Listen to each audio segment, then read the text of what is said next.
cambio. Muy buenas tardes, amigos, amigas y amigues. Bienvenidos sean a otro capítulo de su programa Ruta de Cambio. En este momento estamos con una persona que tiene toda mi profunda admiración por todo lo que ha hecho, pues a través del tiempo y la historia en el activismo, hasta la asistencia y el acompañamiento de muchas personas, Alain Pinzón. Muchas gracias por aceptar. Para mí es un honor y pues como ya adelanté, te admiro muchísimo por todo el trabajo que has hecho. No, gracias por la invitación. Muchas gracias por abrirme el espacio y aquí estamos. Yo estoy seguro de que muchas personas que nos escuchan lo conocen, espero que lo conozcan por todo lo bueno que ha hecho en este país. Por eso, más allá de retomar toda la historia que muchas personas, con otras personas lo has platicado, ¿quién es Alain Pinzón en este momento? Creo que la verdad es que me gusta definirme de forma muy tranquila y sencilla. Soy director general de Vive Libre, que es un programa permanente de apoyo a personas positivas que viven con VIH, por supuesto, y también a personas de la diversidad o personas que requieren de algún tipo de profilaxis en todo el país. ¿Qué te motiva a seguir día a día con esto? Porque aparte, voy a confesarlo un poco, platicando detrás de cámaras, nos contabas que trabajabas pues los 7 días de la semana. Trabajamos los 7 días de la semana. Los 7 días de la semana. Creo que el principal... Eso requiere una motivación. Sí. Es que nadie aguanta tanto si no es por una motivación espiritual. Yo hablo espiritual de algo más grande, no Dios, sino algo espiritual. O sea, yo creo que impartir justicia es algo muy espiritual. Hay labores muy espirituales, ¿no? Yo creo que la principal motivación para mí, lo que he encontrado es la necesidad de que las personas requieren de algún servicio de salud, requieren de algún acompañamiento, requieren de una prueba, requieren de algo que el Estado no está ofreciendo de forma integral y que de alguna manera tú, al tener las herramientas, lo puedes hacer. Entonces, la principal motivación es trabajar siempre con lo que tienes, sin tapujos, a partir de las necesidades de la gente. ¿Hay desabasto? Sí, claro, totalmente. Hay un montón de desabasto. Contexto. En México, vivir con VIH no debería ser motivo de exclusión ni una carga que dependa del sistema. Sin embargo, entre los avances científicos y los rezagos institucionales se abre un espacio de desigualdad donde la vida de miles de personas depende de decisiones administrativas, compras públicas y silencios burocráticos. A pesar de los avances médicos, el sistema de salud mexicano no ha logrado garantizar un acceso equitativo y continuo a los tratamientos antirretrovirales. Diversos proyectos y asociaciones civiles han documentado denuncias formales por falta de medicamentos. En hospitales públicos, clínicas del IMSS y unidades de atención como los Capacits, el desabasto se tradujo en una palabra temida: suspensión. Las consecuencias no son teóricas. El tratamiento antirretroviral debe tomarse todos los días y sin interrupciones. Si una persona no recibe su dosis, el virus puede fortalecerse, volverse resistente y hacer ineficaces algunos de los medicamentos futuros. Desde 2017, organismos internacionales como la OMS y ONU-SIDA reconocen el principio de indetectable igual a intransmisible. Cuando una persona con VIH mantiene una carga viral indetectable gracias al tratamiento, no puede transmitir el virus por vía sexual. Este hallazgo cambió la historia del VIH porque convirtió el acceso a los medicamentos no solo en un derecho a la salud, sino también en una forma de protección comunitaria y de eliminación del estigma. La epidemia de VIH en México revela más que una falla sanitaria. Muestra las fracturas de un sistema que sigue tratando la salud como un privilegio y no como un derecho en todos los casos. El estigma social, la criminalización, aún vigente en diversos estados, la precariedad económica y los silencios institucionales crean una mezcla que no solo enferma cuerpos, sino también instituciones. Por eso, hablar de VIH sigue siendo hablar de justicia, de empatía y de una sociedad que todavía le debe a miles de personas la garantía más básica: no quedarse sin tratamiento ni un solo día. ¿Cómo medirías? Ya sé que no somos estadistas, pero ¿cómo medirías el desabasto? Es decir, ¿es continuo? ¿Nunca hay medicamentos antirretrovirales? ¿Es intermitente? No sé, danos un poquito contexto, incluso estás aquí en la Ciudad de México, pero supongo que tienes también un contexto nacional y supongo que tampoco es el mismo desabasto aquí que a lo mejor en otro estado, no lo sé. Quizá si nos puedes comentar como el contexto generalizado del desabasto en México, pues te lo agradeceríamos. Claro que sí, creo que el contexto en este momento, mediados ya del 2025, la situación se soluciona en algunas instituciones, pero se desajusta en otras. Y el desabasto de medicamentos antirretrovirales no es nuevo, inicia desde que inició prácticamente el acceso universal por ahí del 2003, 2002. Uh-huh. Y a partir de ese momento hay desabasto, ¿no? O sea, hay que hablar claros también. No es una cosa nueva, sin embargo, se ha recrudecido a partir de la última administración de que empezó en 2018, 2019. Y a partir de ahí han generado una serie de cambios en el sistema de salud que no terminan de consolidar una red de alguna manera, ¿no? De abastecimiento completa, pero también la cadena de suministro, que es francamente el problema mayor. La cadena de suministro. Gobierno. Así es, la cadena de suministro. El problema no es que no estén comprando. Ajá. El problema es que compran demasiado. El problema es quién lo está distribuyendo a las farmacias. Y cuando yo digo que hay mucho desabasto, es que si ya tienes a 5 personas en el teléfono que no tienen medicamento, hay que tomar en cuenta solo una cosa. El medicamento antirretroviral soporta la vida de la gente que vive con VIH. Sí. Al ser 5, ya son muchas. Sí, por supuesto. Entonces, de alguna manera, el desabasto lo que obliga es primero a pensar que me voy a morir, aunque no sea así. Sí, claro, también es un tema ya de dignidad, en el tema incluso de salud mental, de salud pública, de la individualidad. Aunque llevas una semana sin medicamento, claro.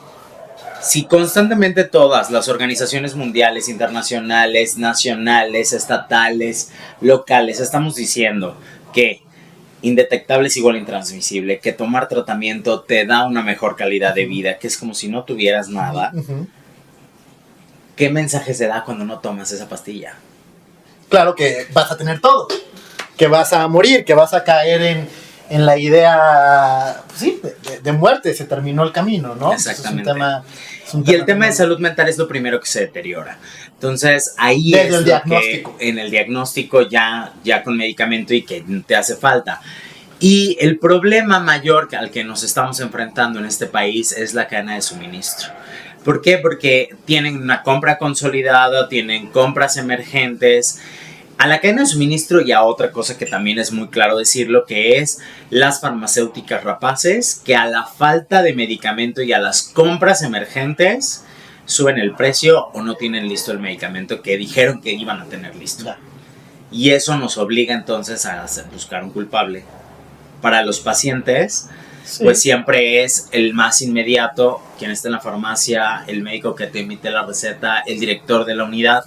Pero en realidad va muchísimo más allá, que son las autoridades más altas, sí, incluidas también a las que participan en las licitaciones, que son las farmacéuticas. Claro, por supuesto. Son autoridades que incluso han sido responsables y señaladas por el sistema de justicia varias veces, porque también estos movimientos no los estamos inventando aquí, han quedado incluso documentados en sentencias por parte de la Suprema Corte de Justicia de la Nación.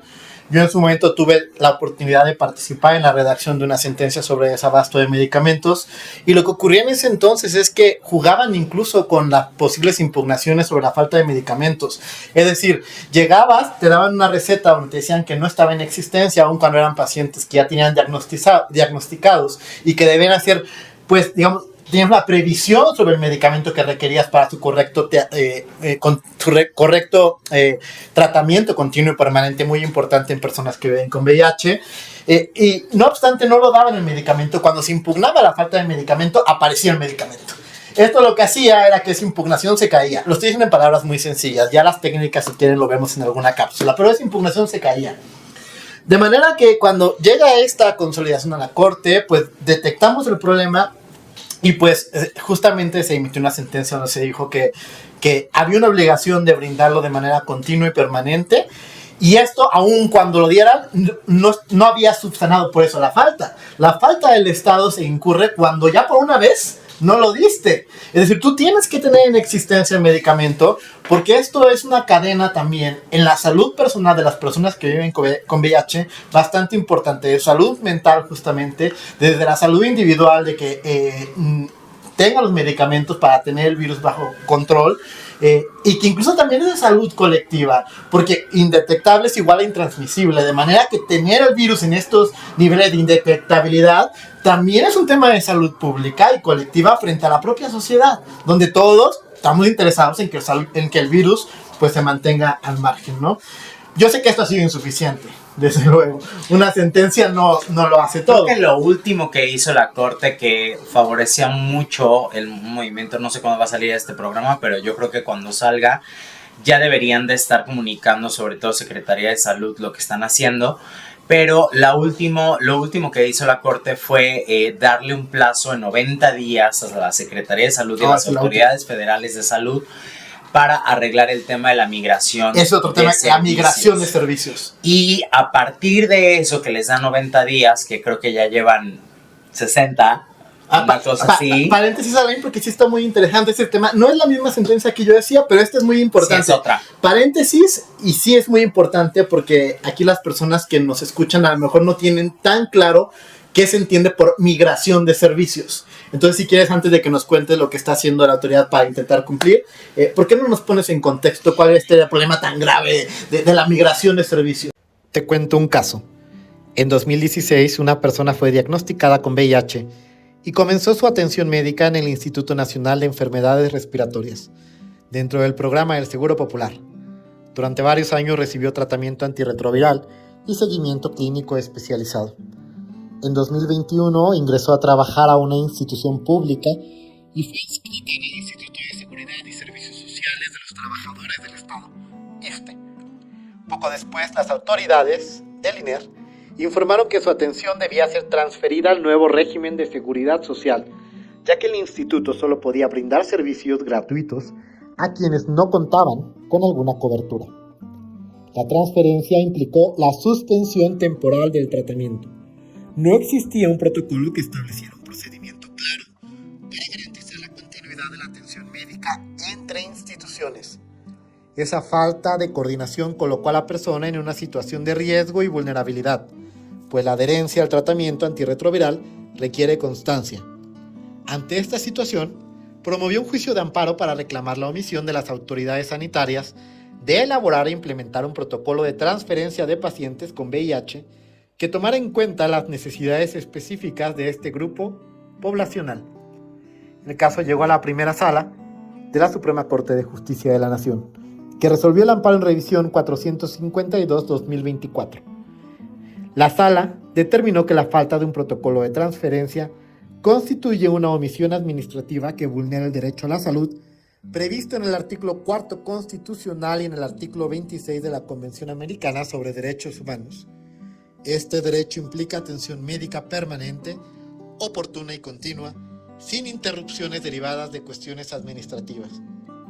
El fallo reconoció que las autoridades de salud cuentan con las facultades necesarias para emitir ese protocolo, entre ellas la Secretaría de Salud, el Instituto de Salud para el Bienestar, la Coordinación del Sistema Nacional de Salud, el Consejo Nacional para la Prevención y el Control de VIH y la CENSIDA.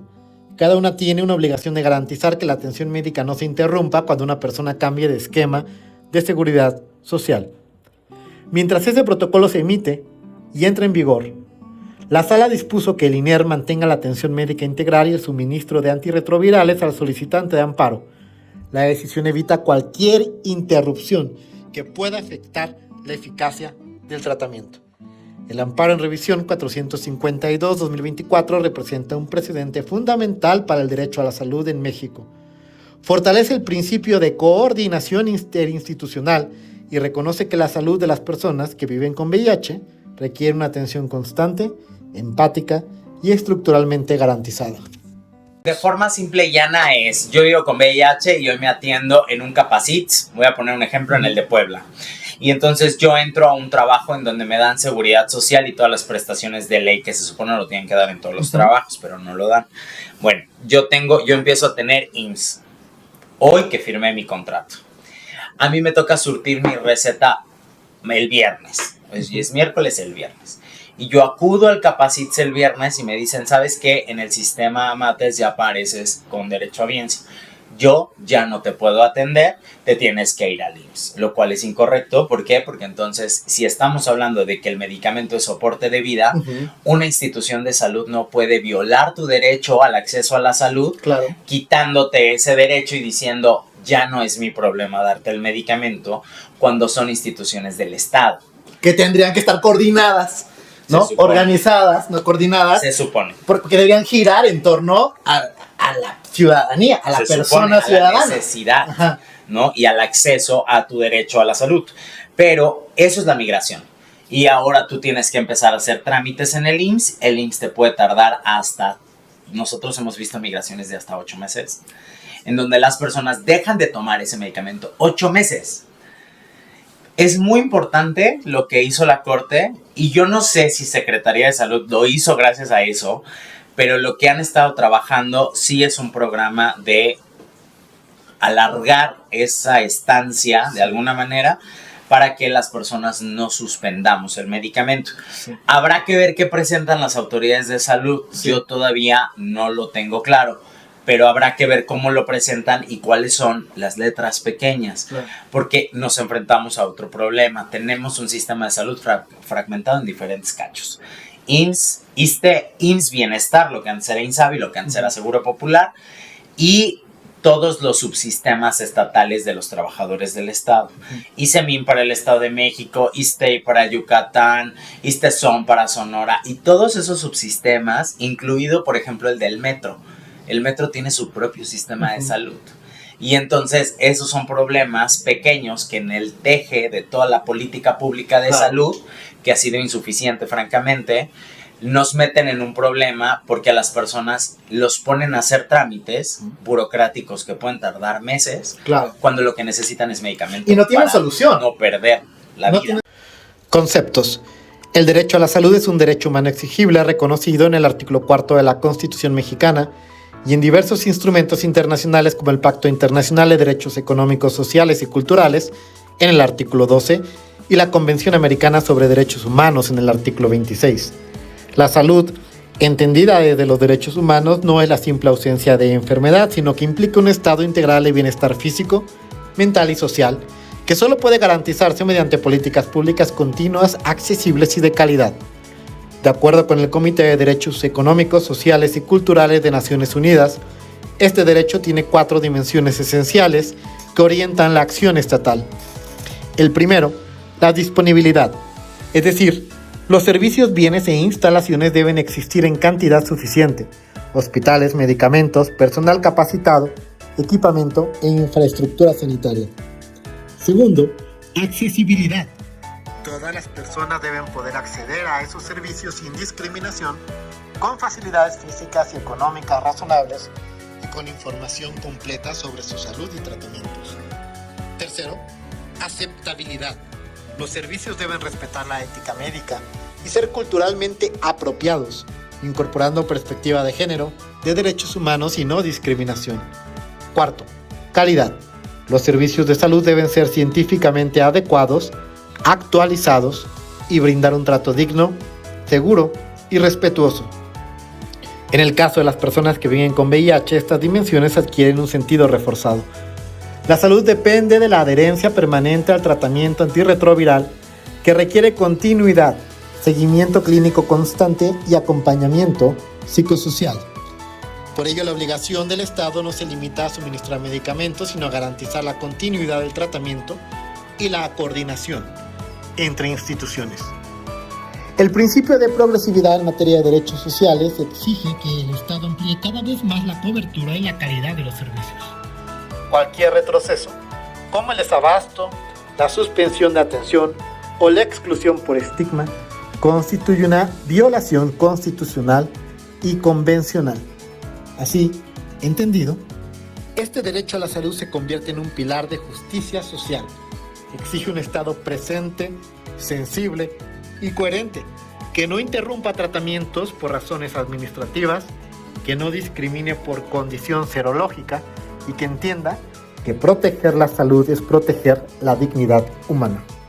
Luego hablaremos de la vinculación entre un buen sistema de salud en términos y justicia. Pero tienes razón cuando dices, esta sentencia de la Corte fue muy importante. Y mira, metiendo un poquito, estirando un poco, este programa siempre trata de ser muy ciudadano y no tan técnico.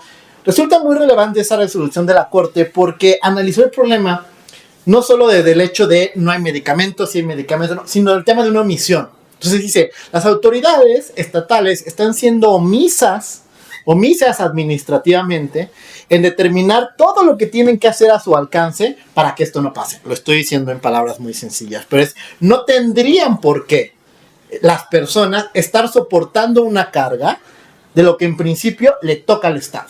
Exactamente. ¿No? Entonces le dijo, obligó a todas las autoridades, y ahora sí que en palabras sencillas lo que dice la Corte es, no me vengas, pónganse ustedes de acuerdo. Y entonces diseñen un programa o diseñen los lineamientos suficientes para a través de un programa, la legislación, etcétera, creen las condiciones necesarias para que una persona no deba volver a pasar por eso, sino que tenga todas las condiciones a su alcance para migrar de un sistema a otro sin que se quede sin el medicamento.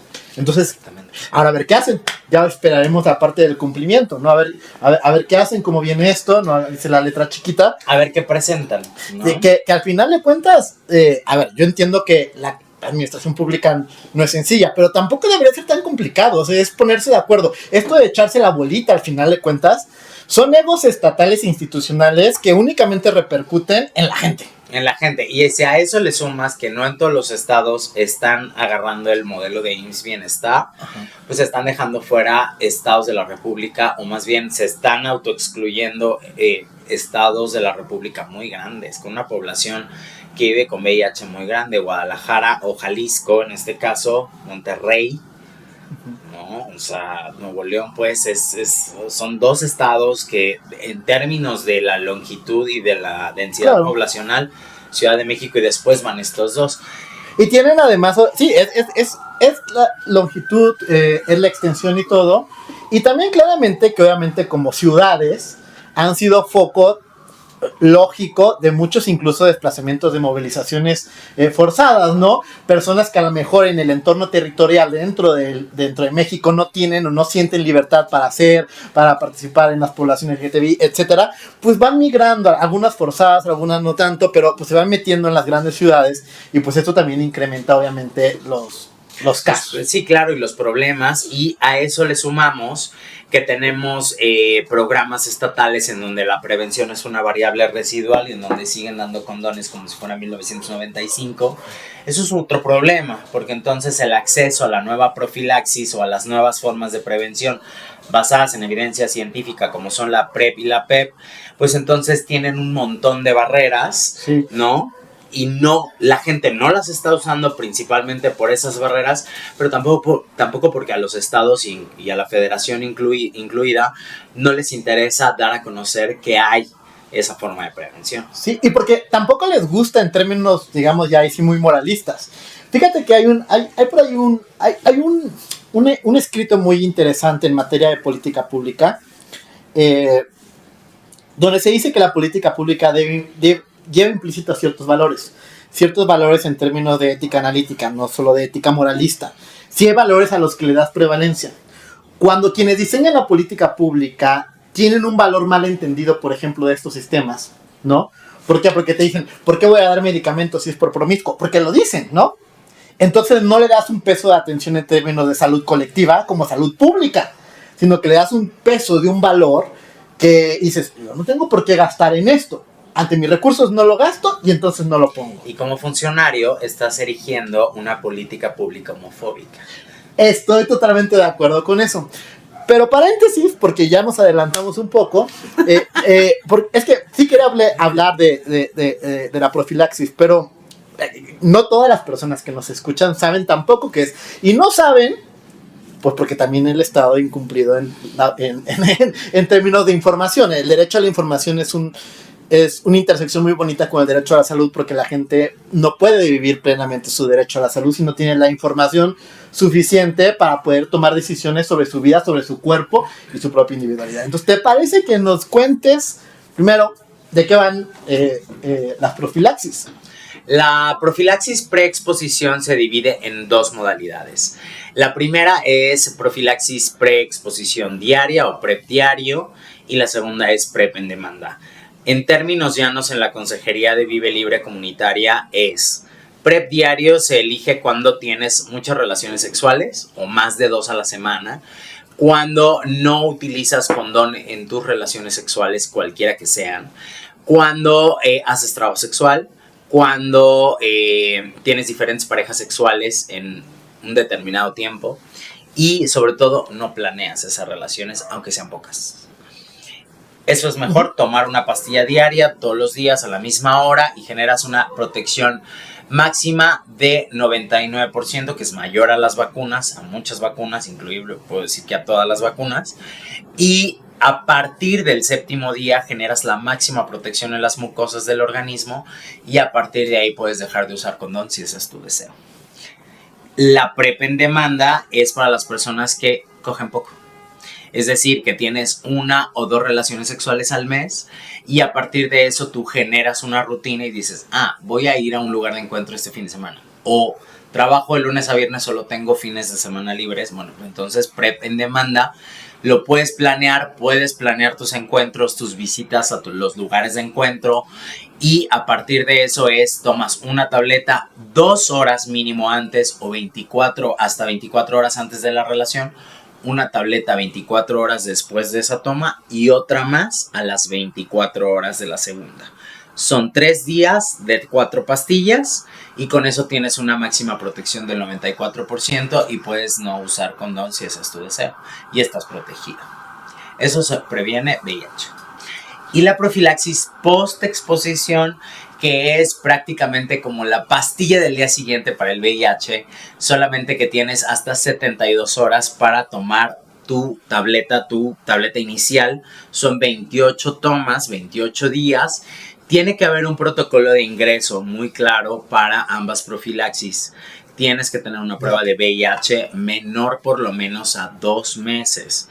Nosotros lo reducimos a 1 mes porque teníamos al principio del programa un periodo de 3 meses con la última prueba, pero lo que empezamos a notar es que había muchas personas en periodo ventana y salían reactivas en el primer reabastecimiento terminando la profilaxis post-exposición. Entonces, lo que decidimos hacer de forma comunitaria fue reducir el tiempo de la prueba, que tiene que ser menor a 1 mes. Si no la tienes, se pide en el paquete, si estás en otro estado o vienes a la Ciudad de México o si estás, te hacemos primero tu prueba, el ingreso a la aplicación de la Ciudad de México, que es de donde sale absolutamente todo el programa, pues vamos a decir nacional, y a partir de ahí se te da la consejería, el propio sistema que tenemos de intervenciones de prevención, descarga la receta, la firma, se le sella y se te da ahí el medicamento. Perfecto, y cómo, cuéntanos en las historias, o sea, en las historias de vida, porque tú sabes muchas historias de vida, porque se acerca mucho la gente contigo, además eso es bien interesante, porque esa confianza de generar el capital social en colectivo, construir esa confianza de a dónde me acerco cuando me pasa esto, a dónde me estoy sintiendo eso, justamente es una confianza que no gratuitamente han perdido algunas instituciones, ¿no? Y es una responsabilidad enorme. Y yo siempre les digo a la gente que, por ejemplo, que trabaja conmigo en otros estados y que trata de tener este impacto en redes sociales. Es decir, no vas a subir un video diciendo que tienes un programa comunitario sin barreras, claro, cuando estás poniendo un horario de atención. Eso es una barrera. Claro. Entonces te haces cargo de lo que subes a redes sociales, porque eso te va a dar el capital social de la confianza, sí, para que se acerquen a ti.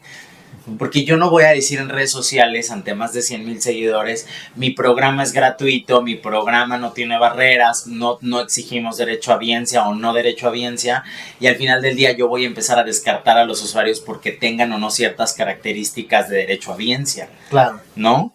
Entonces, para mí es muy importante ser congruente de lo digital, que es de donde nosotros nacimos y crecimos y nos mantenemos vigentes, a lo físico, a lo real, al mundo no digital, porque lo digital también sigue siendo mundo real. Claro. ¿no? Y genera consecuencias. Entonces, lo que tienes que hacer es ser muy congruente siempre con lo que tú posteas a lo que tú haces. Si tú estás publicando constantemente que tienes un servicio comunitario, no puedes institucionalizar un servicio comunitario. Estoy de acuerdo. Si tú dices que tu servicio es gratuito, tú tienes que lograr y garantizar que ese servicio sea gratuito. No importa cuánto te cueste a ti, ese no es problema del usuario, es problema de quien está dando el servicio. En todo caso, es mi problema. Y entonces tú tienes que buscar cómo fondeas, ¿no? Pero así ha sido. Creo que a mí lo que en el último conflicto armado en redes sociales, que fue la denuncia penal de la Secretaría de Salud. Sí te quería preguntar de esa. Pues, qué bueno que la sacaste. Yo no la pregunté, pero sí quería. Pero, a ver, pero sí. Pues ese es un ejemplo muy claro, ¿no? Porque yo, francamente, no pensé que fuera a haber esa respuesta. La respuesta en redes fue algo muy inesperado para mí. ¿Por qué? Porque lo que haces, el trabajo que yo hago, no lo hago pensando en vamos a ver cuántos likes van o vamos a ver qué tantas personas reaccionan. Es solo digitalizar una manera de formar un capital social y una comunidad, ¿no? Eso. Porque también hay que llevar las redes, no cómo. Pero sí entiendo que al final de cuentas tiene que ver más bien cómo legitimamos un movimiento, un acompañamiento para generar capital que tiene la realidad de redes y la realidad acá, pero que finalmente es una realidad de comunidad que está a partir de lo que haces, a partir de lo que ve la gente también. Entonces tu trabajo tiene que ser muy transparente y muy claro también, ¿no? ¿Y cuál fue la respuesta? La respuesta fue pues que literal, o sea, fue una cosa en donde primero inició digital, después los medios de comunicación se sumaron y terminamos en televisión abierta, y al final de esa semana, que además tenía un día de asueto, terminamos con un desistimiento de la Secretaría de Salud a la denuncia que habían puesto. Es que está o sea, no, la lógica humana que una institución del Estado te demande penalmente, o sea, pues, híjole, no, digo, obviamente hay investigaciones de oficio en delitos tratándose de la fiscalía, pero no es o sea, piensen que una institución del Estado te demanda a ti penalmente. Aparte por protestar por desabasto de medicamentos, ¿no? Transformando la judicatura. La justicia también se ejerce desde la salud. Cada resolución que protege la vida y la dignidad de una persona reafirma que los derechos humanos no son una teoría, sino una práctica cotidiana que atraviesa los cuerpos y sus historias.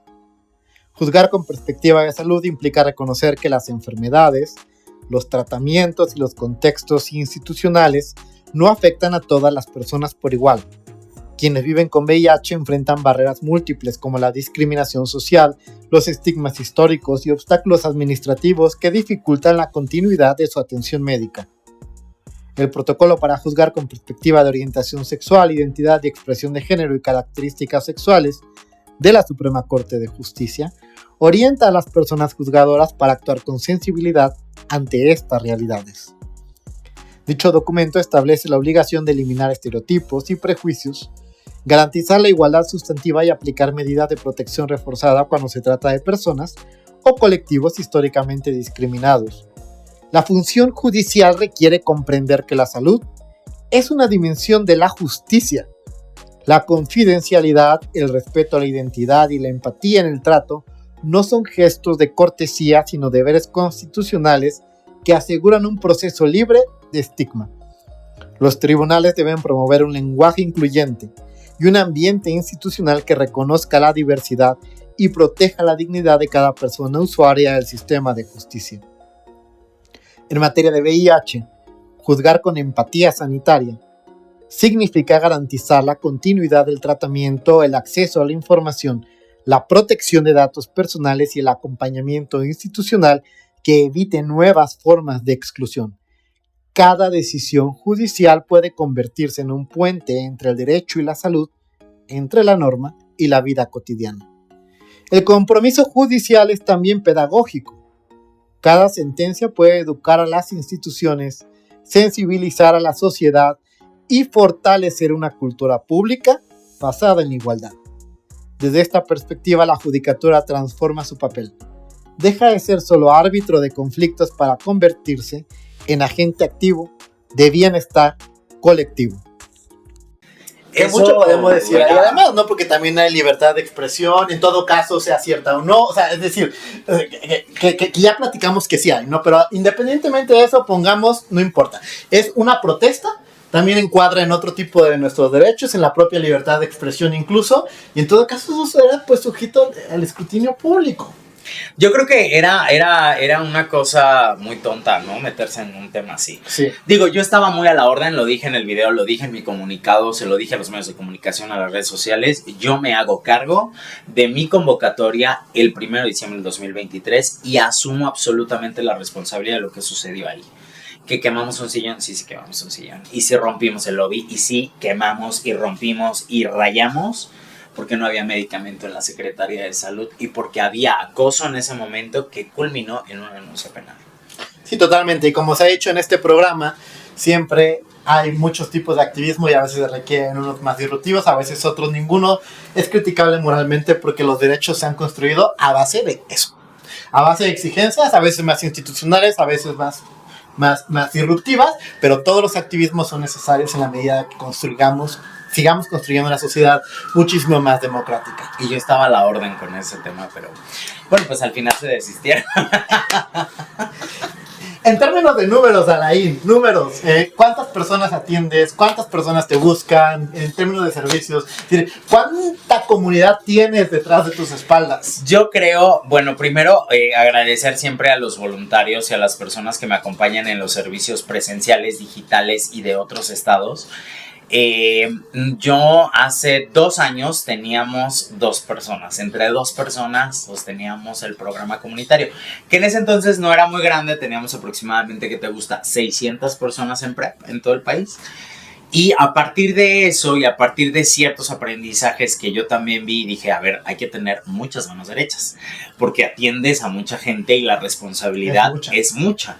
Entonces tienes que buscar soluciones. Y a partir de eso empezamos a abrir alianzas y capítulos de Vive Libre en alianza con otras organizaciones ya conformadas o con activistas independientes, médicos, activistas muy jóvenes o muy longevos, que querían entrarle al tema de la prevención actualizada como la PrEP y la PEP, y abrimos diferentes capítulos, por así decirlo, con las mismas características de la Ciudad de México, o por lo menos la base. ¿Cuál es la base?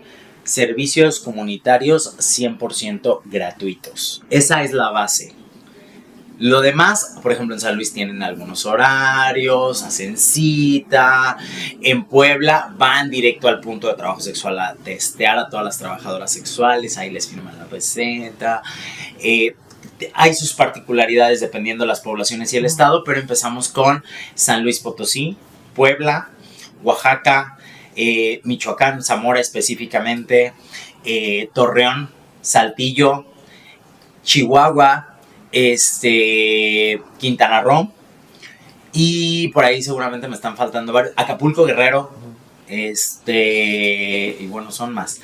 Pero, y empezamos a abrir capítulos, y aquí en la Ciudad de México empecé yo a capacitar y a aceptar más voluntarios presenciales. Aproximadamente al día presencial estamos atendiendo entre 30 y 60 personas, presencial. Y digital, es decir, por eso siempre me ven con Sí. Aproximadamente entre 60 y 100 personas. Y es lo que yo envío en la noche de paquetería. Por eso le decía que ya me tenía que ir, porque tenía yo que preparar los paquetes y contestar y organizar. Pero prácticamente son en total, entre digital y presencial, como entre 120 personas al día. 120. Y en los estados de la República, la afluencia es es decir, por ejemplo, piensa en positivo en Puebla, tiene de fijo en el punto permitido de trabajo sexual en Puebla, tienen a 62 trabajadoras sexuales que están tomando PrEP desde hace ya 1 año y medio. Eso no lo tiene ningún programa institucional y aparte, del Estado. Yo resaltaría además la confianza y la legitimación que tiene el acompañamiento contigo. El acompañamiento tiene que ser, ¿no?, muy, muy, muy básico. Hay una construcción comunitaria, hay un capital social que está de fondo y que sostiene además la confianza en acudir al movimiento. Sí, ¿no? De alguna manera tú lo que tienes que hacer es saber resolver. Exacto. Saber resolver, y para saber resolver tienes que tener una comunicación con las autoridades, tanto locales como federales. Tal cual. Para tener los insumos y las características de poder resolver una hospitalización a un tercer nivel, tener una referencia a tercer nivel, tener acceso a pruebas de antígeno, tener acceso a una carga viral a CD4, tener acceso a una cama de hospital, tener acceso a... Y entonces ahí se abren más las necesidades a una silla de ruedas, a una despensa, a poder trasladar al paciente porque no hay una ambulancia, porque ya se tardó 4 horas la ambulancia, a poderla trasladar con alguien de confianza que te preste su coche, para poder llevar al usuario a las 6 de la mañana a una toma de muestra, para poder acompañar a una mamá, para poder esperar a la familia del paciente que acaba de ser ingresado al hospital y explicarle a la familia que su familiar está hospitalizado, y firmar incluso cuando no hay familia de responsable del paciente. Alain, pues muchas gracias por esta plática, pero antes, como en todos los programas, necesito preguntarte, dime, ¿para ti qué es la justicia? La justicia me parece que es una característica de las poblaciones mayormente afectadas que estamos en la búsqueda de ello. No hay. ¿Y cómo crees? Pues va un poco de la mano, pero ¿cómo crees, pues, que la construcción del trabajo comunitario, por ejemplo, el que tú haces, pueda abonar a la justicia? Y cómo a la inversa, pues todas las personas que no tienen a su alcance, pues, los suficientes elementos para vivir una vida con un derecho humano a la salud digno, pues tienen una percepción falta de justicia. Yo creo que el trabajo que hacemos es tratar de acompañar en los peores momentos a las personas para que puedan lograr una justicia personal ante su propio diagnóstico, ante su propia vergüenza, ante la pena, ante el castigo que supone vivir con VIH, y a partir de eso darle un poquito de aliento y decirle: no estás solo, vamos juntos.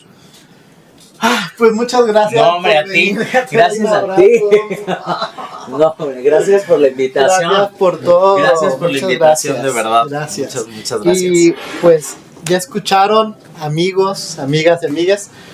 Para cualquier otra consideración, pues síganlo en redes, formando comunidad, y para información oportuna y veraz, pues para eso está Alain. Y ya saben, este es su programa Ruta de Cambio, donde estamos transitando hacia un constitucionalismo empático, donde cada historia sea escuchada y cada norma una promesa de dignidad. Nos vemos hasta la siguiente.